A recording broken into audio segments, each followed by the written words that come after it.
राधे महाराज जी।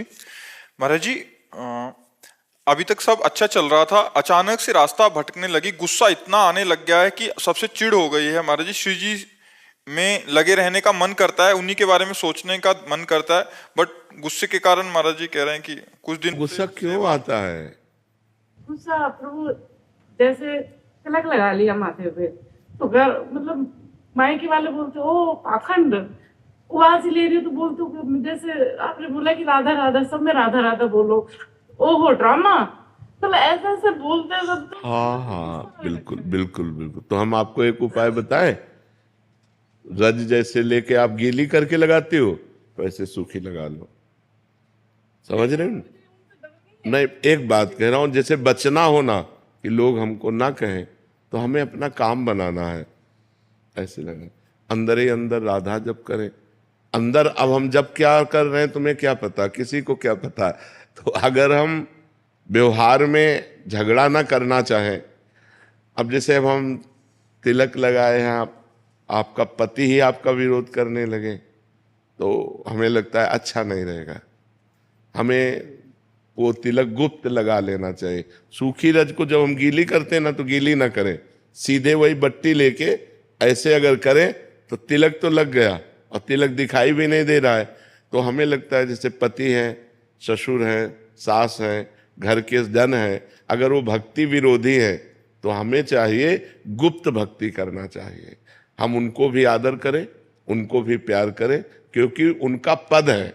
जैसे पति है, वो हमें अपने मनोनुकूल चलाने की चेष्टा करेगा, हमको चाहिए उसके मनोनुकूल चले, हम उसकी वो बातें हटा दें जो बाहरी है। भक्ति अगर हम तिलक ना लगाएं, अगर हम कंठी ना बांधें और अंदर राधा राधा जप रहे हैं, तो क्या हमें भगवत प्राप्ति नहीं होगी? आप विचार करो, पक्का हो जाएगी, आप चिंता ना करें। अगर इससे विरोध होता है, वो आपको पाखंड कहते हैं, आपको चुभता है, तो आपके अंदर उनके प्रति क्रोध आता है, तो भक्ति बिगड़ी आपकी कि नहीं बिगड़ी? भक्ति बिगड़ गई कि नहीं बिगड़ गई?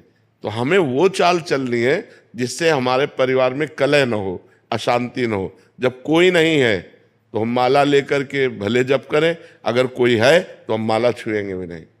हम दिखाना बिल्कुल नहीं है कि हमें भक्ति कर रहे हैं, क्योंकि जहां विरोध हो वहां ठीक नहीं। नहीं तो आपको रोज गुस्सा आएगा तो आपकी भक्ति बचेगी नहीं। गुस्सा आ रहे प्रभु जी बहुत। तो फिर भक्ति बचेगी कहाँ?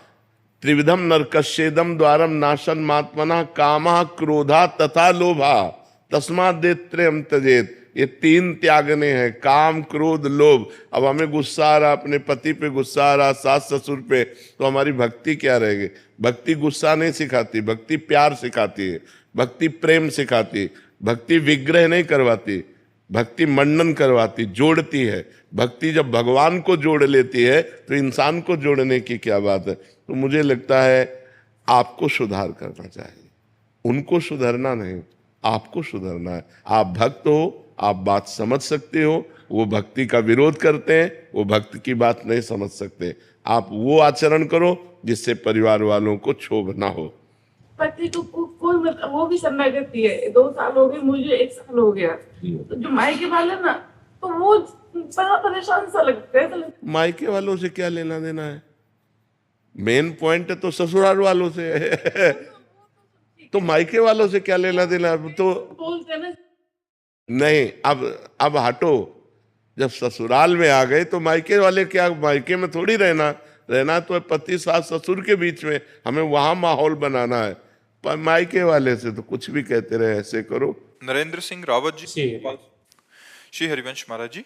महाराज जी, गुरु दीक्षा के लिए कब प्रयत्न करना चाहिए और दीक्षा होने के बाद किन किन बातों का? आज ही प्रयत्न कर लेना चाहिए, पता नहीं कल जिए कि न जिए।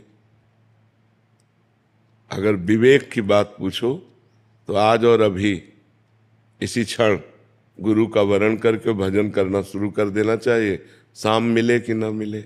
हम जैसे कह दे कि अब कल गुरु मंत्र लेंगे, तो कल तक हमें भरोसा नहीं है कि मृत्यु जीने देगी कि नहीं जीने देगी। जी जाए भगवान की इच्छा, नहीं तो हमें भरोसा नहीं है कि कल तक जिएंगे कि नहीं जिएंगे। इसलिए कबीर साहब ने कहा, काल करे सो आज कर और आज करे सो अब, पल में परलय होएगी बहुरी करोगे कब। अच्छा, गुरु मंत्र लेने के लिए योग्यता की जरूरत नहीं होती, समर्पण की जरूरत होती है। हम जैसे नीच पामर आधा मैं भगवान का हूँ, मैं गुरुदेव का हूँ, इसकी जरूरत होती है। योग्यता की जरूरत नहीं होती कि ये लक्षण हो तो शिष्य बनना चाहिए, वो लक्षण सब आ जाएंगे जब समर्पण होने से। लोहा कभी सोना नहीं बन सकता, लेकिन पारस का कमाल, पारस छू गया तो सोना बन गया। ऐसे हम कभी सद्गुणी नहीं बन सकते, गुरु कृपा हो गई तो वो सद्गुण आ गए जिससे श्री कृष्ण रीझ गए, जिससे भगवान करुणा कर दिए, कृपा कर दिए, वो सद्गुण आ जाते हैं गुरु कृपा से। तो हमारा भाव ये होना चाहिए कि हमें बहुत शीघ्र गुरु का वरण करके नाम जप करना चाहिए। जितनी जल्दी भगवान कृपा करे हमें गुरुदेव मिल जाए और हम खूब नाम जप कर लें। मृत्यु के पहले अपना काम बना ले, जिस काम के लिए आए हैं। हम यहाँ भगवत प्राप्ति के लिए आए हैं। मानव जीवन अच्छे आचरण करके भजन करते हुए श्री कृष्ण प्राप्ति के लिए है। समझ पा रहे हैं? तो जब हमारा प्रबल भाव बन जाए हमें गुरुदेव का वरण कर लेना चाहिए, ज़्यादा इंतजार नहीं करना चाहिए, नहीं तो मृत्यु का कोई भरोसा नहीं है, कब हमारे शरीर को छीन ले। तो मान लो अभी गुरु मंत्र लिया, अभी प्राण निकल गए तो अभी भगवत प्राप्ति हो जाएगी। अभी गुरु मंत्र लिया और उसी को जपने लगे और हमारे प्राण निकल गए तो अभी भगवत प्राप्ति हो जाएगी। इसलिए हम चाहें कि हमारा कोई सेकंड भगवान से विमुख न जाए, कोई मिनट भगवान की स्मृति रहित न हो। 2 साल से मैं यही सोच रहा था कि दीक्षा लूं या ना। सोच रहा था। हाँ, ये गलत काम थोड़ी है, गलत काम को लंबा ताड़ा जाता है। नहीं, मुझे ऐसा लग रहा था मेरे अंदर ये विकार, मतलब नहीं तो हमारी बात समझे आप। हाँ, कि हम जैसे हैं, हम जैसे हैं। अब विकार दूर कब होते हैं? जब भगवान का नाम जप करते हैं, गुरु की शरण में होते हैं, साधु संग करते हैं, तभी तो हमारे दुर्गुण नष्ट होते हैं। हम दुर्गुण नष्ट करके सदगुरु की शरण में जाएं, ऐसा तो असंभव है। सदगुरु की शरण होने पर दुर्गुण नष्ट हो जाते हैं, ये संभव है। तो हमें लगता है हम जैसे हैं, जैसे गंदे हैं, ऐसे ही हम शरण में हो जाएं तो हमारा काम बन जाएगा। विवेक यादव जी, गाजियाबाद से। राधे राधे। राधे राधे महाराज जी। महाराज जी, परीक्षा में कुछ असफलताओं के बाद मन व्यथित रहता है। एक तरफ लगता है कि मैं कहीं अपने साथियों से पीछे छूटता जा रहा हूं, दूसरी तरफ लगता है अगर सफल नहीं हुआ तो मेरा क्या होगा। महाराज जी, ऐसे में महाराज जी मेरा मार्गदर्शन करें। हाँ बिल्कुल, ये नई अवस्था में ये सोच तो होती है। अगर बच्चा हम एकाग्रता पूर्वक अपने पाठ को, तो हमें लगता है कि फेल कैसे हम हो गए। आपके ग्रंथ इतने बड़े बड़े नहीं, हमारे ग्रंथ इतने मोटे मोटे हैं। स्वाध्याय हर चीज का 10 साल पहले पढ़ा होगा, अगर वो बात पूछोगे तो अभी 10 मिनट में पूरी उसकी व्याख्या करके बता देंगे। अगर आप प्रयासरत हो, प्रयत्नरत हो, तो अपने विषय में असफल कैसे हो जाते हो।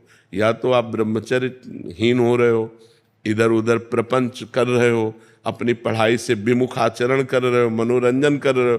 नहीं तो बच्चा, अपने चैप्टर को हमें 1 साल दिया जाता है, 1 वर्ष दिया जाता है अपने चैप्टर को कंठस्थ करने के लिए, पुष्ट करने के लिए। कितनी पढ़ाई होगी। बिल्कुल, मतलब जिस विषय में लगो उस विषय में एकदम। तो हम कह रहे हैं तुम्हारा जो चैप्टर है हम उसे कंठस्थ कर सकते हैं। तो हम इतने कमजोर क्यों हैं कि हम फेल हो जाते हैं। अगर ये हो कि भाई टीचर कोई पक्षपात करता है तो बात अलग है, नहीं तो हम फेल क्यों हो जाते हैं। कहीं ना कहीं हम गलत हैं, हम अपनी गलती को सुधारें। और असफलता मिलना सफलता का एक प्रतीक है कि हमें और जोश आना चाहिए। आप जीवन में कभी असफल नहीं होंगे। रात दिन पढ़ाई करो, ब्रह्मचर्य से रहो, भगवान का नाम जप करो, माता पिता की आराधना करो। कौन सी उन्नति जो तुम्हारे चरणन चूम ले, कौन सी उन्नति जो चरणन चूम ले। इसलिए हमें तो लगता है कि हम अपने धर्म ग्रंथों को ऐसे याद किए हैं जैसे काका गागा नहीं याद किया जाता, ऐसे याद। उठते बैठते चलते फिरते जो पद है, पूरी 84 जी, पूरा सुधा निधि जी, पूरी सेवकवाणी, पूरी स्फुटवाणी, उसे जिस विषय में लगे तो अपने विषय में लगे, जिस विषय में लगे तो एकदम लगे। तो आप फेल कैसे हो गए। अपने विषय का ज्ञान आपको क्यों नहीं है। ऐसा तो कोई चैप्टर प्रश्न दिया नहीं जाता जो क्लास का ना हो।